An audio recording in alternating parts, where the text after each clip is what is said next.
Hello there. Time to start a new video. Apologies for the last two videos that I failed to do. I'll make up for them today. Also, I believe I promised a face reveal. Well, I'll do that today.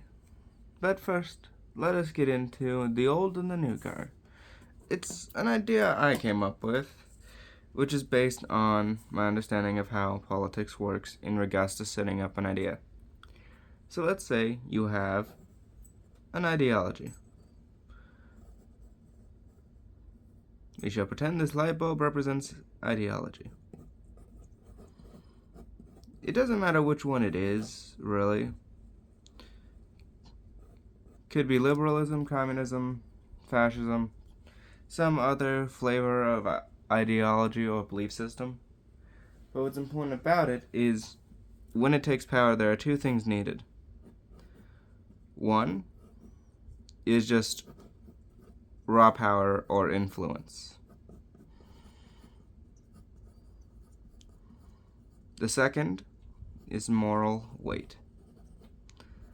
One might ask, why do we need both of those? And the reason why is because when it comes to getting an ideology to actually last, you need the people to really think about it and think, yes, this is what is right. You need their sense of right and wrong to very much be dependent on the ideology and its presuppositions. But you also need the power and influence that a new ideology can't come in and basically just clean the board and say, no, here's a better belief system with more moral value. And so in order to effectively achieve that, what you need is an old guard and a new guard. And this is all involving the ideology taking power and maintaining it. Now, the old guard are the ones who take control. They are purely the ones who get power and influence. They secure positions. And they are less morally attached, shall I say.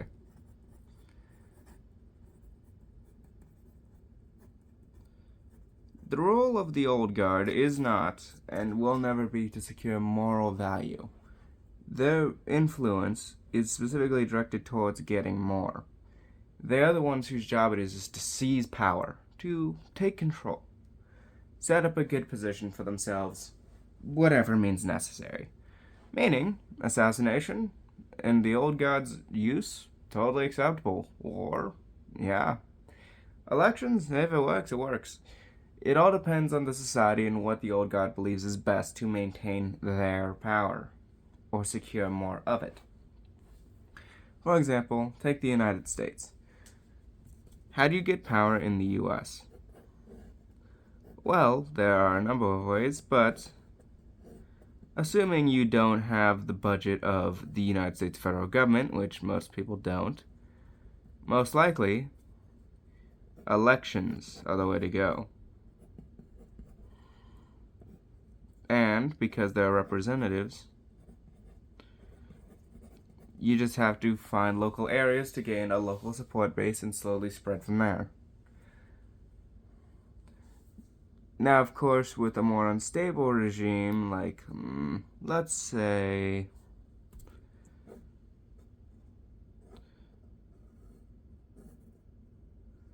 what's a good one to use? France. Sure, this is old France, but it works.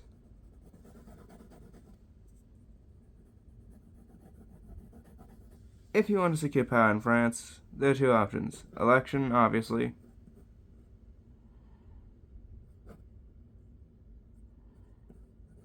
Or coup d'etat. See, France has a decently long history of civil war and unrest. The United States has really only had one major civil war and a few internal squabbles, but it's maintained relative stability. France, due to its constant shifting in political power from monarchy to republics to empires to even dictatorships briefly, has had a long history of political turmoil. And so, for the old guard in France of an ideology, like, let's say, fascism wants to take control again and establish a new Vichy government, well, a coup wouldn't be out of the question. Or, if, say, the monarchists wanted to gain support, they could try elections. Because France is a democratic state, more accurately Republican, then you have the natural ability to, of course, just rely on votes. But that isn't always reliable, so due to civil turmoil, it is very possible to pull a coup.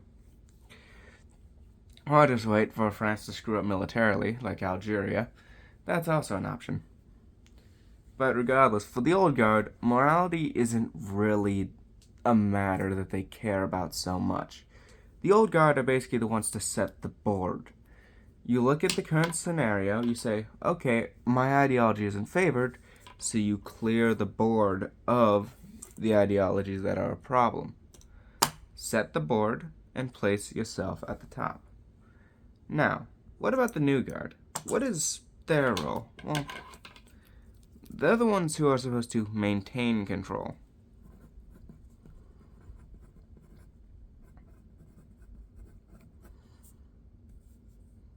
They want to set just laws according to what they understand to be just, maintain stability,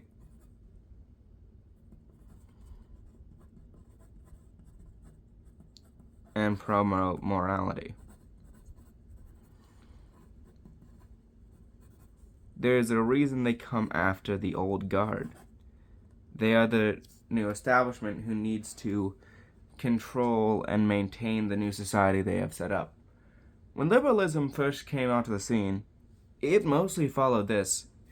You see this a lot with, for example, Republican France or the United States. The old guard came in, Washington, Robespierre. It all depended on the state and who was the main leader. They took control of their territory, and once they got power and secured positions, both in terms of territory and in terms of internal politics, they basically let those who were better at maintaining that control and setting good laws take their place. With France, it was of course a mess, which is why Napoleon became the one to take control. But with the United States, for example, we see this quite clearly, the difference between the old guard like Washington and the new guard, like, for example, Monroe. Washington did a lot of things that were morally questionable when he was maintaining the United States. Burned villages, kept slaves, a lot of things that weren't that good.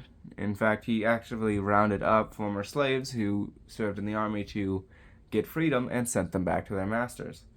But his main goal was simply getting power so that his people, the people he cared about, could rule and have their own country. He even basically couped the government in order to have it work. As much as many people call the Constitutional Convention just a changing, in function, it was a coup. And this was because Washington and most of the other founding fathers recognized the need to gain power and secure their position both in the world stage and internally before they thought about promoting what was moral. Something people like Thomas Jefferson tended to skip, and it's why they often struggled actually having their ideas go through. However, when you have people like Jefferson and Monroe, of course, much later with people like Lincoln, you have people whose job it is to maintain control and establish what they believe to be a moral system. This is essentially the nature of securing an ideology. First, you have to take power, and then you have to make things moral, make things right, make people want to truly say, yeah, okay, I don't need a gun in my face to believe what you're saying. And so Jefferson, Monroe, Lincoln later, all sought to do so, establishing control was already done, so they had to maintain what they had, set up laws that they believed were best and just, and maintained internal stability so that the new project that they had created didn't fall apart. Excuse me. But that is, in essence, the role of the New Guard, to secure the gains. Sorry, not secure the gains, maintain them. They are the establishment, in essence. Once the Old Guard takes the positions, the New Guard maintains those positions, making sure they function. It's when you have the New Guard acting like the Old, or the Old Guard acting like the New, that you have problems. For example, it's easy to preach morality from the stands and say, this is moral, this is right, this is what we should be doing, but until you have power, that finger-waving, that statement is meaningless. Simultaneously, to ignore morality once you are in charge is a good way to get people to hate you. It's one thing to be feared, another to be loved, but the worst is to be hated. There are people who would gladly risk their own lives to stop people they hate. You don't see that for someone they fear but don't hate, much less someone they love. The New Guard's job is to maintain love. The Old Guard establishes fear. The fear that the Old Guard establishes is that, should you go against them, they are willing to fight back, however means are necessary to do so. The New Guard, though, establishes a sense of order, justice, law. And so people think, this is actually a good system to be under. I want to stay like this.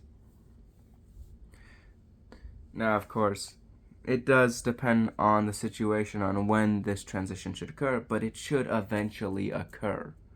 You can't just have a country permanently in the position of crush all morality. Nor can you have a state that starts out just caring about morals. Because I hate to break it to you, governing ain't that moral of a practice a lot of the time. When you're weighing lives, you don't always get the choice of moral option, immoral option. Usually you get immoral option, slightly less immoral option. Which do you pick? And even then, that can be seen as relative by a number of people, because the weights that they're using are different. I mean, they're the same universal weights, just different amounts. And so, whenever you think of supporting an ideology, or if you want to start your own, you have to remember, you need both at some point. If we want to clear the current board, we'll need an old guard of a new ideology to sweep away all the problems with the current, to sweep away all the currently in power ideologues of the current status quo, which is modern liberalism. However, after that, we're going to need establishment of new controls, new laws, justice, stability, morality. You cannot always start from a moral place. It's just unfortunate, but it is what it is. However, you can work your way to it. Set the groundwork, make sure the frame functions, and then, from there, you have a moral system. After all, you can work on the frame, make it moral, add things that support it. If you have no frame, no foundation even, you can make jack, much less a moral system. And, now that I've covered that, a special little thing. Hello. Name's Bradon Young, also known as BY. It was my birthday yesterday, so sorry I couldn't see you. I was too busy, having a birthday. But, hey, a person's still a mystery, so hope you tune in. No, and if you think I'm crazy, well, maybe I am. Wouldn't shock me. So, blame it all on me, and hope you have a good life, because, maybe you won't, maybe you will. But we can only hope.